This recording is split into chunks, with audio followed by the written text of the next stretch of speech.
Muy buenas a todos, yo soy Lux por si no me conocíais y bienvenidos un día más a este canal. Como sabéis, subo casos de True Crime 2 veces por semana, generalmente los martes y viernes. Espero que os esté gustando mucho. Si es así, por favor, suscríbete porque sé que ves mis vídeos y no te suscribes. ¿Por qué lo sé? Porque he mirado las estadísticas y sé que el 90% de los que ven estos casos no están suscritos, así que suscríbete, que no te cuesta nada, es gratis suscribirse, ese botón de abajo rojo, suscríbete, que es gratis, ¿vale? Y ya si le das me gusta y le pones un comentario, pues ya os lo agradezco mogollón. Bueno, hoy os voy a hablar de uno de los asesinos en serie que estuvo actuando durante más tiempo en Estados Unidos, aproximadamente unas 3 décadas. Y no es otro que Dennis Rader, también conocido como BTK, que fue un asesino que estuvo durante muchísimo tiempo actuando y además es famoso por su doble vida. ¿Por qué os traigo este caso justo ahora? Pues porque han salido nuevas pruebas que se están investigando y puede que Dennis Rader pues no matara solo a las 10 víctimas que le condenaron, sino que matara bastantes más. Así que he decidido, oye, pues mira, os traigo el caso de BTK, que es un caso súper famoso, y eso, y lo conocéis. También os digo que investigando este caso me he enfadado bastante. ¿Por qué? Pues porque este hombre es muy tonto, ¿vale? Por eso me he enfadado, porque es muy tonto. Lo comentaba con un colega y me decía, hombre, pero ¿no te alegra que le hayan pillado? Y yo, pues sí, hombre, claro que me alegra que le hayan pillado, pero hubiese preferido que lo hubiesen pillado porque la policía es muy lista y no porque el tío este sea muy tonto, que me hubiese gustado. Pero bueno, así que nada, sin más, os dejo con este caso.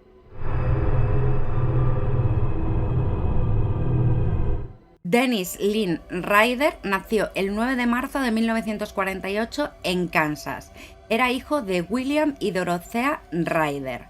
Era el mayor de 4 hijos y William, el padre de Dennis, era miembro de los Marines de Estados Unidos y en el año 1948 encontró trabajo de electricista y toda la familia se mudó a Wichita, que está en Kansas, donde nacería Rader. Dennis, de pequeño, era un niño completamente normal, con amigos, no destacaba demasiado.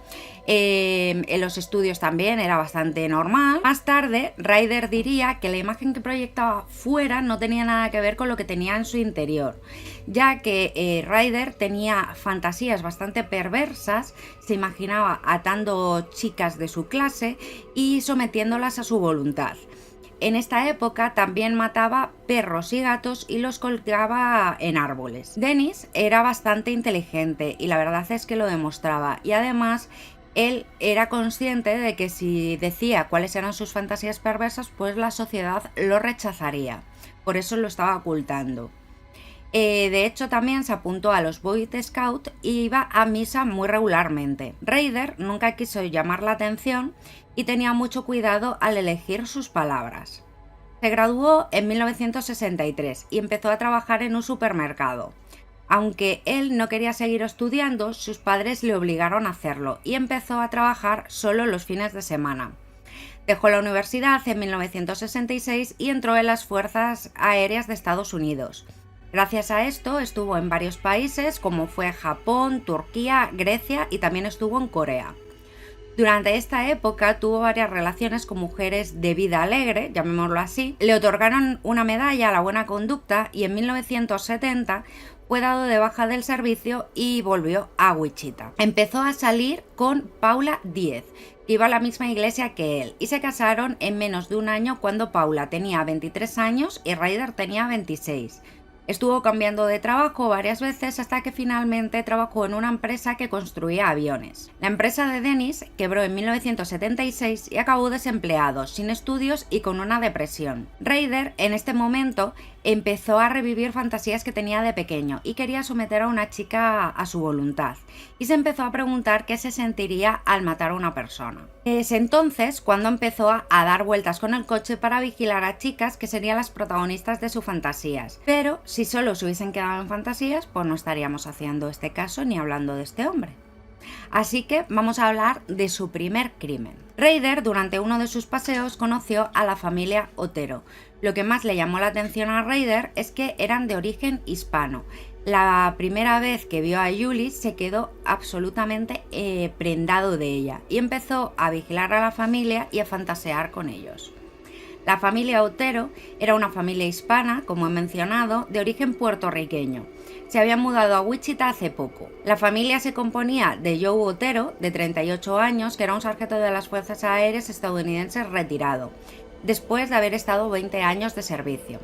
Su mujer era Julie, de 39 años, y juntos tenían 5 hijos: Charlie, que tenía 15, Danny, de 14, Carmen, de 13, Josephine, de 11 y por último Joey, de 9. La mañana del 15 de enero de 1974 sonó el timbre de la puerta. Era Ryder, con un kit de asesino que él mismo había preparado. Este kit contenía cuerdas, una pistola, cuchillo y varias herramientas. Ryder había investigado la rutina familiar, pero esa mañana le falló, ya que Charlie, Danny y Carmen sí que se habían ido a la escuela, pero el resto de la familia estaba desayunando. Una vez abrieron la puerta, Ryder les apuntó inmediatamente con una pistola. Al principio lo que pensaban era que era un robo, pero estaban bastante equivocados. Ryder les ató en unas sillas desde el más fuerte, es decir, el padre de la familia, hasta el más débil, que era el niño pequeño. Después de atarles, empezó con la tortura psicológica a ambos padres. Primero, Ryder simuló violar a la hija y al hijo de la pareja. Luego, Ryder colocó una bolsa de plástico al señor Otero y le ató también una cuerda al cuello para asfixiarle. La segunda víctima de Ryder fue Julie. La estranguló también bajo la mirada de ambos niños. La tercera víctima fue la niña, a quien estranguló con una cuerda, y por último sería el turno del niño. En ese momento, Ryder notó que los padres seguían todavía con vida, así que volvió a estrangular a Julie y pulsó bolsas de plástico en las cabezas del padre y del niño, para que murieran asfixiados. Una vez que creía que había terminado el trabajo, se dispuso a huir de la escena, pero se dio cuenta que la niña seguía con vida, así que cogió, se la llevó al sótano, se masturbó y terminó de matarla estrangulándola. Le colgó de una tubería y le bajó la ropa interior hasta los tobillos. Se encontró semen en el muslo interno de la pequeña. Varias horas más tarde, cuando el resto de niños volvieron a casa, se encontraron la horrible escena. Corrieron a casa de unos vecinos, donde se llamó inmediatamente a la policía. La policía se dio cuenta que el asesino había utilizado gran cantidad de variaciones de nudos, que tuvieron además que clasificar. De hecho, por la variedad de nudos que se encontraron, al principio se creía que el asesino podía ser un marinero. La policía detectó también que la línea telefónica había sido cortada. Nadie entendía el móvil del crimen, ya que habían robado el reloj del padre, un juego de llaves, una radio y la furgoneta, pero la furgoneta fue encontrada rápidamente en el parking del supermercado a menos de 1 kilómetro de distancia, con lo cual no contemplaban el robo como móvil, porque los objetos que se habían llevado pues tenían muy poco valor. El crimen rápidamente atrajo a una multitud de periodistas. Este tipo de crímenes no era muy común en Wichita, que por esta zona la gente ni siquiera cerraba la puerta con llave cuando se iba de casa o se quedaba. O sea, era un barrio una zona bastante segura. Por la naturaleza del crimen destinaron más de 75 policías al caso, pero pronto descubrieron que este crimen era demasiado elaborado. No encontraron huellas ni en la casa ni en la furgoneta. Aunque hubo varios vecinos que dijeron que había visto a alguien, no pudieron describirlo bien para poder hacer un retrato robot. Incluso en este caso la policía aceptó la ayuda de una medium y realizaron una sesión en la casa de los Otero, pero no consiguieron nada de todo esto y solo quedó patente la desesperación del cuerpo de policía por la falta de pistas que les condujeran al sospechoso. En este momento os estaréis preguntando, pero si tenían el semen podían conseguir el ADN. A ver, tenemos que recordar que estamos en la década de los 70 y el ADN no era como lo conocemos ahora mismo, o sea, era mucho más difícil lo que es las pruebas forenses. El 4 de abril de 1974, Catherine y su hermano Kevin Bright fueron al apartamento de ella y fueron sorprendidos por un hombre armado que obligó a Kevin a atar a su hermana y luego se lo llevó a otra habitación. Ryder intentó estrangular a Kevin, pero este intentó defender a su hermana y atacar a Ryder. Kevin consiguió golpear a Ryder y coger su arma, pero cuando quiso disparar la pistola, esta falló ya que tenía el seguro puesto. Ryder aprovechó en este momento para golpear a Kevin y recuperar su arma, y le disparó 2 veces en la cara. Ryder pensaba que Kevin había muerto, así que fue donde se encontraba la chica y la apuñaló 3 veces en el abdomen y después escapó. Milagrosamente, Kevin estaba vivo y se arrastró a la calle donde encontró un conductor y pudieron llamar a la policía. Estos le llevaron rápidamente al hospital y la policía fue al apartamento y se encontraron a la hermana. Sorprendentemente, ella también estaba viva. La llevaron al hospital, pero lamentablemente a las 7 de la tarde fue declarada muerta por las heridas que tenía. Kevin estaba muy mal. Aún así, intentó describir al hombre como pudo. Dijo que era un hombre de unos 28 años, de 1,80 m de alto, unos 80 kilos, blanco, cabello oscuro y bigote. Llevaba una chaqueta de estilo militar, guantes y un reloj de la muñeca izquierda. Algunos policías pensaron que podía tratarse del mismo criminal que en el caso de la familia Otero, pero al final descartaron la idea porque en el caso de la familia Otero el crimen había sido muchísimo más planificado y se había tomado mucho más tiempo para matar a cada uno de los miembros de la familia Otero. En cambio, este crimen era muchísimo más desorganizado. Debido a las heridas que tenía Kevin en la cabeza, empezó a hacer descripciones más confusas, a contradecirse, así que tampoco Kevin al final resultó de mucha ayuda. En octubre de ese año, el periódico Wichita Eagle publicó un artículo donde aseguraba que había 3 hombres cumpliendo condena que sabían algo del caso de la familia Otero, pero la policía sabía que se trataban solo de rumores. El columnista del Wichita Eagle, Don Granger, recibió una extraña llamada de un hombre con una voz bastante autoritaria que le dijo que dentro de un libro de ingeniería mecánica que estaba en la biblioteca pública podría encontrar una carta con información sobre el caso de los Otero. Al tener esta información, el periodista no dudó en llamar a la policía y un policía encontró la nota donde dijo que estaba, donde el hombre de la llamada dijo que estaba. La carta contenía muchísimos, pero muchísimos datos específicos sobre el crimen de los Otero, con lo cual no cabía dudas que quien había escrito la carta tenía que ser 100% el asesino. El asesino aseguraba que los presos de los que se había hecho eco el periódico solo buscaban fama y que no tenían ni idea del caso. La carta decía lo siguiente: lamento que en nuestra sociedad pasen cosas así. Hay quien se lleva la peor parte. Me resulta difícil controlarme. Probablemente digan que soy un psicótico fetichista de las escenas de ahogamiento. Nunca sabré cuándo entró este monstruo en mi cerebro, pero no se irá. ¿Cómo busca uno cura para esto? Si pidiera ayuda, si dijera haber matado a 4 personas, la gente se reiría, pulsaría el botón de alarma y llamaría a la policía.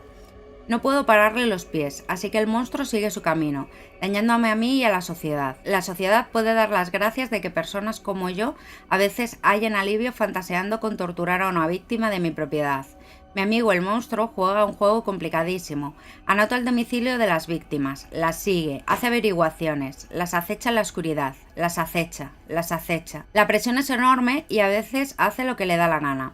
Tal vez ustedes puedan pararlo, yo soy incapaz. Ya he elegido a su próxima víctima, o a sus próximas víctimas, aunque todavía no sé quiénes son. Lo sabré al día siguiente, cuando lea el periódico, pero será demasiado tarde. Buena suerte en su búsqueda. Suyo, el verdadero culpable. Postdata. Como los delincuentes sexuales no cambian su modus operandi o su propia naturaleza se lo impide, yo no voy a cambiar el mío. Mi contraseña será blind them, torture them, kill them. Átalas, mátalas, tortúralas. BTK, volverá a hacerlo, ya lo verán, encontrarán estas letras en la próxima víctima. Como veis, ya vemos su firma, que es BTK, que es en inglés, átalas, mátalas y tortúralas. La carta tenía muchísimas faltas de ortografía, por lo que se preguntaban si el asesino lo habría hecho a posta. La carta era espeluznante, con lo que las autoridades la decidieron mantener en secreto, porque si salía a la luz, podría cundir el pánico en la sociedad. Se comunicaron con el periodista y le propusieron trabajar juntos para atrapar al culpable. Don Granger ideó, a través de sus artículos en el periódico, comunicarse con el asesino, pidiendo a BTK que le llamase para poder ayudarle. Estos comunicados nunca obtuvieron respuesta. El 11 de diciembre de 1974, el diario Wichita publicó un artículo diciendo que la policía había recibido una carta del asesino de la familia Otero y que éste se hacía llamar BTK y había amenazado con volver a matar. La carta que habían ocultado se había filtrado y un periodista del Wichita Sun decidió que esto debía hacerse de forma pública, a pesar de que la policía no quería. Aunque al principio se produjo el pánico, BTK no volvió a actuar durante 3 años. Esto en los asesinos en serie se conoce como periodo de enfriamiento. El 17 de marzo de 1977, Shirley Bayan, de 26 años, tenía 2 niños y una niña pequeños. Uno de los hijos atendió el timbre de la puerta y dejó entrar a Ryder. Ryder estaba armado y encerró a los 3 niños en el cuarto de baño. Varios minutos después, ató a Shirley estrangulándola con una cuerda. Luego le colocó una bolsa en la cabeza y se masturbó.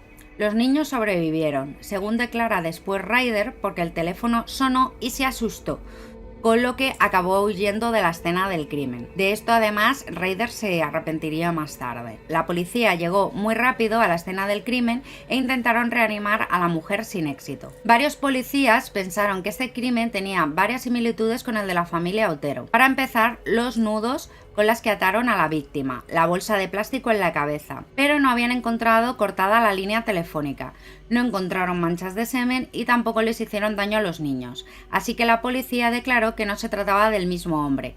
Ninguno de los niños pudo describir al hombre que había entrado en casa. Aún así, la prensa no se lo creyó y un periodista del Wichita Eagle publicó un artículo comparando este crimen con el de la familia Otero, dando a entender que había un asesino en serie suelto. Esto causó que muchos ciudadanos empezaran a instalar sistemas de seguridad en sus casas. El jefe de policía Richard Lamunion y el inspector Bill Cromwell de la Brigada de Homicidios comenzaron a pensar que ambos casos sí que podían estar relacionados con el de Caitlin Bright, aunque no podían probarlo.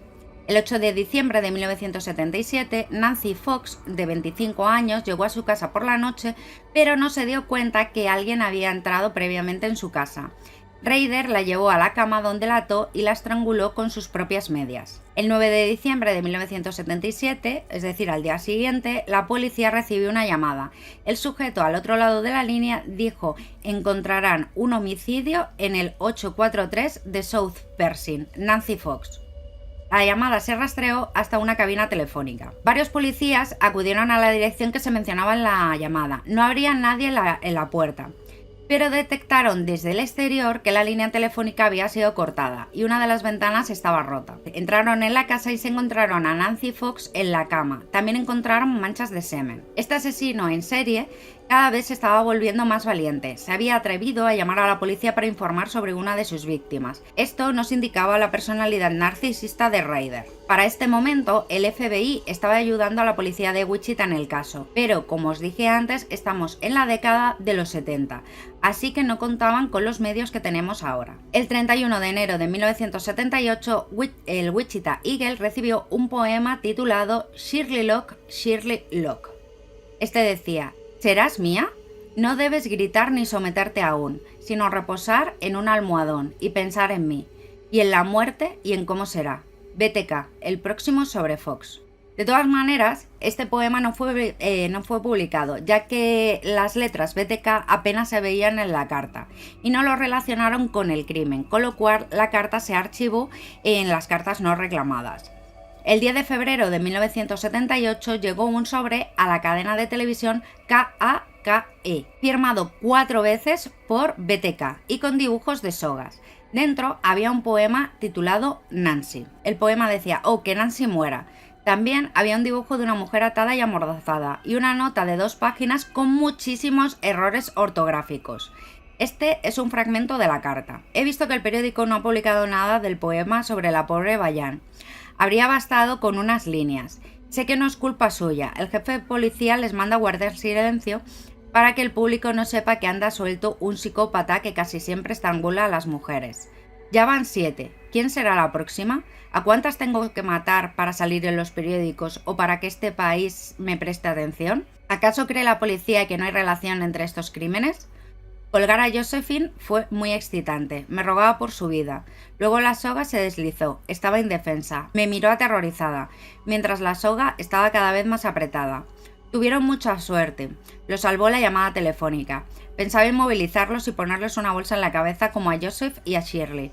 Luego colgaría a la chica. Dios mío, cómo lo habría disfrutado. Lo que hago no me hace perder el sueño. Después de lo de Fox me fui a casa y seguí con mi vida como si nada. Sí, el modus operandi varía, pero la pauta es la misma. Inmovilizo a las víctimas. Casi todas son mujeres. Corto el teléfono. Manifiesto ciertas tendencias sádicas. Demuestro mi dominio a través del bondage. Ustedes no comprenden estas cosas porque no están bajo la influencia del factor X.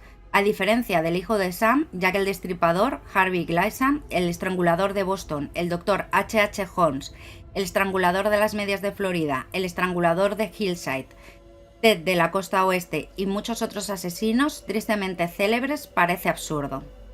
Pero no podemos evitarlo, no hay nada posible, no hay cura, solo la muerte o la captura y el encierro. Es hora que yo también tenga un nombre, ya he matado 7 y todavía quedan muchas más.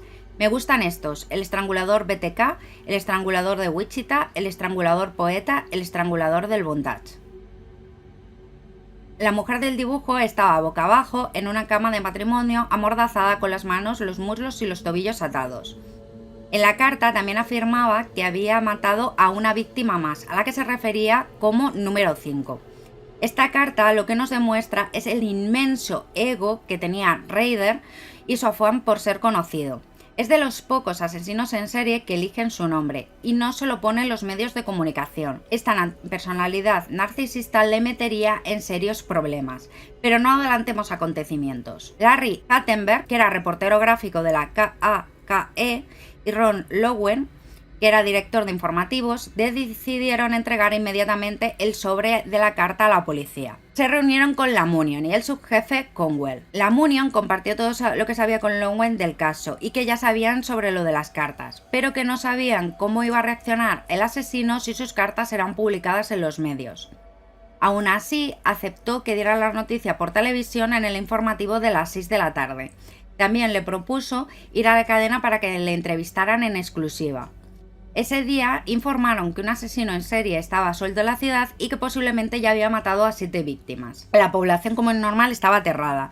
Había personas que aseguraban que les habían llamado por teléfono una persona que se hacía llamar BTK y que las había amenazado de muerte, pero se confirmó que solo fueron bromas. De todas formas, muchas familias decidieron poner sistemas de seguridad en casa, comprar perros guardianes y comprar armas para poder defenderse. En estos momentos, la policía estaba desesperada, porque no tenían prácticamente pistas. En algunas cartas, BTK mencionaba las gafas de las víctimas y dónde se encontraban estas. La policía incluso llegó a pensar que esto podía ser una pista clave. Durante una entrevista a la Munion en la KAKE, salió durante una fracción de segundo un dibujo de unas gafas y un mensaje de «Por favor, llame a al jefe de policía ahora». Esto lo único que provocó es que muchos bromistas llamaron diciendo que eran BTK, así que este mensaje subliminal no surtió el efecto deseado. El 28 de abril de 1979, Anna Williams, de 73 años, volvió a casa, después de estar con unos amigos. Se encontró que la casa estaba desordenada y que le faltaban algunas joyas y $35. Cuando quiso llamar a la policía, se dio cuenta que la línea telefónica estaba cortada. Recordó las noticias que había visto sobre BTK y salió huyendo a la casa de un vecino buscando ayuda. Después de unas semanas recibió una carta dentro del sobre encontró uno de sus pañuelos y sus joyas. También había un dibujo de una mujer desnuda y atada en una cama. En la carta también había un poema en el que le preguntaba que por qué no estaba en casa esa noche que él le había estado esperando. La cadena de televisión KAKE recibió una copia de la carta y una de las encargadas de correos pudo describir al hombre que le había entregado esta carta. Era un hombre blanco de unos 40 años, bien afeitado y aseado y de 1,75 m. Tenía una chaqueta vaquera y unos guantes. La cadena informó de todo esto a la policía, pero este caso no reflejaba la victimología de BTK, ya que la mujer era bastante mayor. Pero descubrirían que la anciana era visitada frecuentemente por su nieta que tenía 24 años, así que pensaron que posiblemente la víctima sería la nieta y no la señora Anna Williams. La policía también notó un detalle interesante en la firma. Había firmado con las letras BTK, pero la letra B tenía una inclinación y las letras TK estaban juntas. Lo que sí seguía siendo igual eran las múltiples faltas de ortografía. La policía lo que pensaba es que era una persona muy inteligente y muy meticulosa, con lo cual el tema de las faltas de ortografía en todas las cartas les estaba desconcertando bastante. No sabían si lo hacía por despistar, si tenía algún tipo de problema cognitivo o es que tenía simplemente falta de educación. Ryder tendría un periodo de enfriamiento hasta 1985, con lo cual se llevó a especular que el asesino había muerto o que había sido encarcelado por otro delito. Ya habían pasado más de 10 años desde la muerte de la familia Otero. En abril de 1985, Marine Hedge, de 53 años, fue atacado por Ryder. La secuestró y estranguló con sus propias manos y después la abandonó lejos de su casa desnuda. En el cuerpo no se encontraron ataduras, pero sí se encontraron unas medias cerca del cuerpo. El cuerpo fue encontrado en mayo cerca de una acequia, en un avanzado estado de descomposición, y había sido parcialmente devorado por los animales salvajes de la zona. La autopsia desveló que la víctima había muerto 9 días antes de encontrar el cuerpo y la policía intentaba encontrar el coche de la víctima, que finalmente fue encontrado en un centro comercial. Cuando acudieron a la casa de Marine Hedge, se descubrió que la línea telefónica había sido cortada. Sospecharon que podía ser BTK, pero este modus operandi no cuadraba con él. El 16 de septiembre de 1986, Vicky Weberly, de 28 años y madre de un niño de 2 años, fue estrangulada y su cuerpo fue dejado cerca de la cama de matrimonio en el suelo. El niño fue encontrado en la casa y no le habían hecho ningún tipo de daño. El cuerpo de Vicky estaba al lado de la cama, atado de pies y manos y semidesnudo. También tenía varios moratones en la cara. Habían robado el coche de la casa, pero se encontró rápidamente en una calle cercana. Su esposo, abatido por la muerte de su mujer, contrató a un detective privado. El marido de Weberly fue considerado sospechoso, ya que declaró ante la policía que había visto su propio coche al ir a su casa, pero que como lo conducía un hombre, pensó que no era el suyo. Además, no llamó inmediatamente a la policía. Cuando vio al niño, solo pensó que su mujer se había ido de compras. Y además no vio el cuerpo inmediatamente, ya que éste se encontraba a un lado de la cama. Es por ello que fue interrogado en múltiples ocasiones. No había ningún tipo de prueba que inculparan al marido de Weberly. El jefe de policía Lamunion dejó el caso en 1988. El caso de BTK representaba para él el mayor fracaso de su carrera a pesar de los múltiples esfuerzos que había tenido para intentar atraparlo. El 19 de enero de 1991 fue secuestrada Dorothea Davis, de 62 años. Fue estrangulada y su cuerpo fue hallado debajo de un puente. Cuando la policía registró la vivienda, vieron que la línea telefónica había sido cortada, una de las señas de BTK. El cuerpo se encontró 2 semanas después y estaba atado de manos y pies, con una media alrededor del cuello. Junto al cuerpo también había una máscara. El crimen se parecía mucho al caso de Marine Hedge de 1985, aunque esta vez el cuerpo sí que estaba atado. En este punto los crímenes se detuvieron de golpe. Era posible que BTK se encontrara de nuevo en un periodo de enfriamiento. El miedo por el asesino BTK se fue diluyendo y su nombre ya no era tan conocido en la ciudad de Wichita, sobre todo para las personas que eran más jóvenes. De hecho, muchos ni siquiera sabían que había habido un asesino en serie en Wichita. El 17 de enero del año 2004, un periodista publicó una nota conmemorativa sobre el crimen de los Otero. El día 15 se habían cumplido 30 años del crimen y el asesino nunca fue atrapado. En el artículo se reflexiona cómo BTK ya no despertaba ningún tipo de miedo y tampoco despertaba ningún interés hacia la población. Esto era algo que Ryder no soportaría. El 19 de marzo de 2004, el Wichita Eagle recibe una carta donde se incluían 3 fotos donde aparecía un cuerpo. También había un carnet de conducir que pertenecía a Vicky Weberly y en la parte interior de la carta había un dibujo extraño que parecía poner BTK. La B parecía unos pechos y la T y la K formaban unas piernas abiertas. Los periodistas quedaron sorprendidos. Esta carta demostraba que el que había sido un asesino bastante conocido todavía seguía vivo. El autor del artículo que había provocado esta carta se la entregó a la policía, pero se hizo una copia para él. El carnet era auténtico. Revisaron el expediente del caso Vicky Beverly y se dieron cuenta que no habían tomado fotos de la escena del crimen, ya que debido al tamaño de la habitación habían trasladado el cuerpo de Vicky para intentar reanimarlo, lo que demostraba que las fotos que estaban en la carta las había hecho el asesino. El remitente de la carta era Bill Thomas Killman, del 1684 de Street Old Manor, Wichita. Tanto el nombre como la dirección eran falsos, pero si os dais cuenta, las iniciales del remitente eran BTK, es decir, Bill Thomas Killman, BTK. Y sin duda el nombre elegido era un nombre elegido por Ryder. Además, Killman hacía referencia al asesinato, ya que es Killman, o sea, asesinato hombre. Y la dirección se cree que también hacía referencia a que ya era un hombre mayor, porque si os dais cuenta es Street Old Manor, Wichita. Claramente BTK se estaba burlando de la policía, pero claramente esta carta podría ser la clave para por fin atrapar al asesino BTK.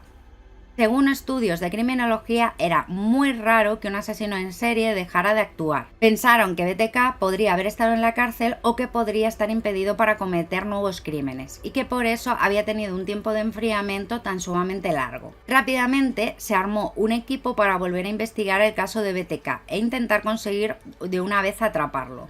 El periodista que había escrito el artículo se ofreció a colaborar con la policía, pero evidentemente pidió la exclusividad del caso. El jefe de policía, Lambert, contó con las manos de algunos de los policías originales en la investigación del caso y con un agente del FBI llamado Bob Morton, que era un especialista en hacer perfiles de asesinos en serie. Esta vez ya no estábamos en la década de los 70 y los policías ya tenían más medios para descubrir la identidad de BTK. A estas alturas de la película, lo que habéis descubierto es que el mayor punto débil de Ryder era su ego y su personalidad narcisista. Claramente buscaba fama y por eso había escrito esta carta al periódico después de ver el artículo. Así que la policía pensó en usar a la prensa como su arma estrella. Si publicaban artículos y hacían ruedas de prensa, podría hacer que Ryder escribiera más cartas y quizá cometiera algún error para conocer su identidad, aunque también existía el riesgo de que volviera a matar. Lambert, aún así, asumió la responsabilidad de lo que pudiera pasar.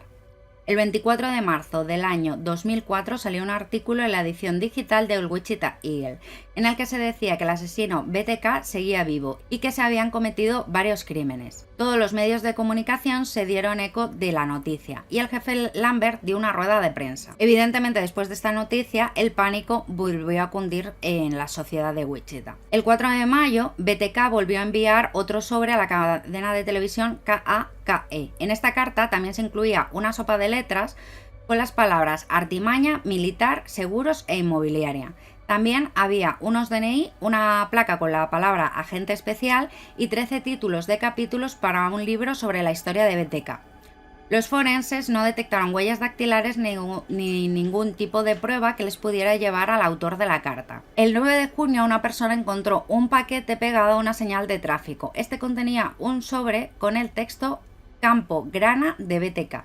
Y dentro de este había una nota en la que se describía de forma muy detallada el crimen de los Otero. El 17 de junio se encontró nuevamente una carta en la biblioteca de Wichita. En ella decía que se estaba preparando para volver a matar y que quería acabar con la vida de un niño que estuviese solo en su casa. El día 22, el jefe de policía Lambert pidió a los ciudadanos que por favor extremaran las medidas de seguridad. Si recordáis, la policía contaba con muestras de ADN y ya no estábamos en la década de los 70, sino en pleno siglo XXI. Debido a las amenazas de BTK de que podía volver a matar, la policía decidió cambiar un poco la estrategia y empezó a decir que la investigación estaba avanzando debido a los avances tecnológicos, aunque esto no era para nada cierto. Querían que BTK perdiera confianza y así impedir que volviese a matar, pero tampoco querían ser tan contundentes como para que cortase la comunicación. El 8 de diciembre, BTK llamó por teléfono a un supermercado. Le dijo al encargado que había puesto una bomba y que era importante que siguiese sus instrucciones.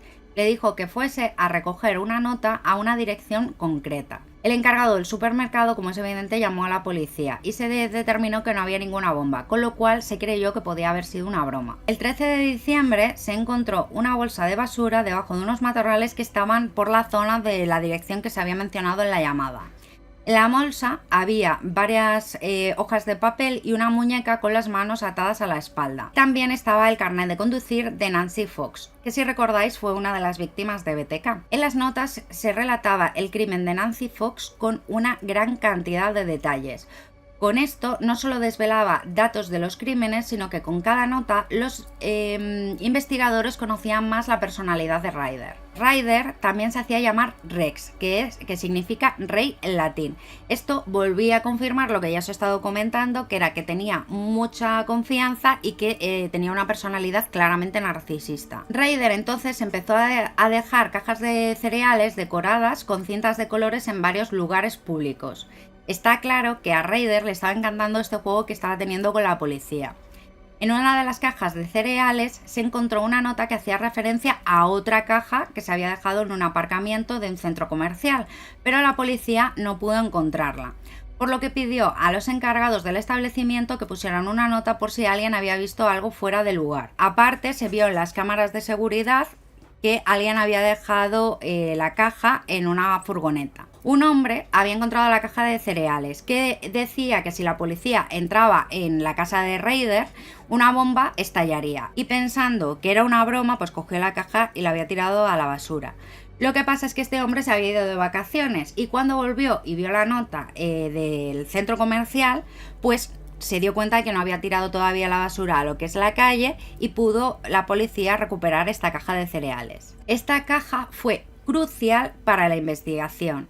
En ella, además, había un collar que se había robado del apartamento de Nancy Fox y también había una nota que sería la clave para este caso. Este es el punto en el que os digo que me cabreo un montón, porque es que, bueno, os lo voy a contar y ya vosotros me decís. En la nota, BTK preguntaba que si podía comunicarse con la policía por medio de un disquete sin dejar rastro y le pidió que por favor la policía fuese sincera, para que le contestaran a través de los anuncios clasificados del periódico. Creo que este fue el momento más estúpido de la vida de BTK. Más que nada porque, a ver, tú le dices a la policía, oye, si os mando un disquete me vais a pillar, claro, la policía te va a ser 100% sincero.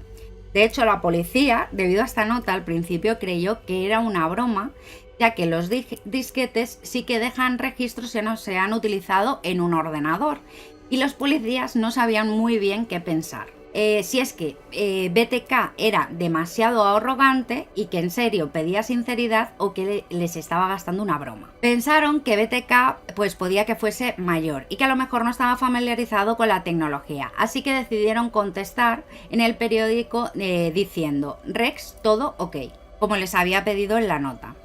El 17 de febrero la cadena KSAS recibió un sobre acolchado con un colgante de oro y una nota que decía que la policía debía contactar nuevamente con él.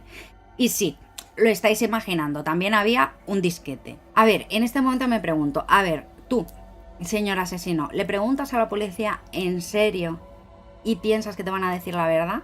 La misión de la policía es atraparte y la tuya no dejar que te atrapen. O sea, Ryder, en serio, ¿no te podías haber informado de esto en otro sitio, en la biblioteca, por ejemplo? El experto en informática Randy Stone accedió al disquete y vio que había un archivo de texto que BTK había utilizado como prueba. Y evidentemente se descubrió también el origen del archivo. Este archivo de texto había sido creado en un ordenador de la iglesia cristiana luterana de Park City por un tal Dennis. Cuando entraron en la web de la iglesia vieron que Dennis Ryder era el presidente de la congregación. Lo de descubrir el origen del archivo no creáis que fue excesivamente complicado, solo fue cliquear en las propiedades del archivo y ver dónde se había creado el archivo, porque normalmente los software pues se registran a nombre de alguien, entonces aparecía que el autor era Dennis Ryder, bueno, Dennis, y que se había creado en la iglesia, o sea que no se tuvo ni que hackear ni nada por el estilo, o sea, no creáis que esto fue muy complicado. Gracias a esto, Consiguieron la dirección en cosa de pocos minutos. Los policías no se lo podían creer, evidentemente. Después de más de 10 años tenían a su hombre. Pero tenían que ser cautelosos, tenían que tener claras las pruebas contra Ryder para que no se escapara. El jefe Lambert quería realizar pruebas de ADN para poder condenarlo, pero creía que si se lo pedía directamente a Ryder, este podría huir o intentar suicidarse. Hay que tener en cuenta que Dennis Ryder no solo era BTK, sino que tenía otra vida completamente formada en el que era un hombre muy respetado por su comunidad, era un hombre casado, tenía hijos, era veterano de la Fuerza Aérea, era también líder de los Boy Scouts y también era presidente de la Iglesia Cristiana Luterana. Además, también tenía estudios en la Administración de Justicia y era oficial de vigilancia de Park City. De hecho, algunos vecinos se habían quejado de él porque seguía las normas estrictamente a rajatabla y era también, pues seguía también la burocracia. Incluso había cursado infracciones por tonterías a los vecinos, como por ejemplo que tenían el césped pues más largo de lo normal. Ryder llevaba claramente una doble vida. Para los ojos del público era una persona muy responsable y respetuosa y querida, pero su otra cara era el asesino serial BTK. La hija de Ryder estudió en la Universidad Estatal de Kansas y el centro de salud de la residencia conservaba el historial médico de los estudiantes, incluyendo muestras biológicas. Así que fue así como consiguieron el ADN, y esto estaba al borde de la legalidad. Cuando las muestras del ADN de la hija de Ryder demostraron que su padre era BTK, Ryder fue detenido el 4 de febrero de 2015. Ryder no mostró ningún tipo de resistencia. Lambert y Morton interrogaron a Ryder durante 3 horas, pero sin conseguir una confesión. Lo que querían era primero poder ganarse su confianza. Después le preguntaron si sabía por qué estaba ahí, y a lo que Ryder le contestó de forma afirmativa con la cabeza y confesó los 10 asesinatos. Dennis Ryder fue detenido con 59 años. No mostró ningún tipo de arrepentimiento en el momento y les indicó dónde estaban las pruebas en su casa con la condición de que no la demolieran. Una de las cosas más impactantes bajo mi punto de vista es que se encontraron en la casa de Ryder, sin contar las fotos de los cuerpos, unas fotos en el que mismo Ryder estaba vestido con la ropa interior de sus víctimas, atado y con una máscara. Y en algunos incluso aparecía colgado con cuerdas o semienterrado. Estas fotos las usaba para satisfacerse a sí mismo. También se descubrió diarios con los detalles de todos sus crímenes y cómo seguía a las mujeres de forma obsesiva. A todos sus crímenes los llamaba proyectos, o sea, seguía a las víctimas y los llamaba proyectos. Los proyectos exitosos eran los que había consumado el crimen y luego tenía pues proyectos inconclusos. Durante el juicio, Ryder describió absolutamente con todo lujo de detalles los que llamaba sus proyectos y hacía gala de sus conocimientos en criminología y asesinos en serie.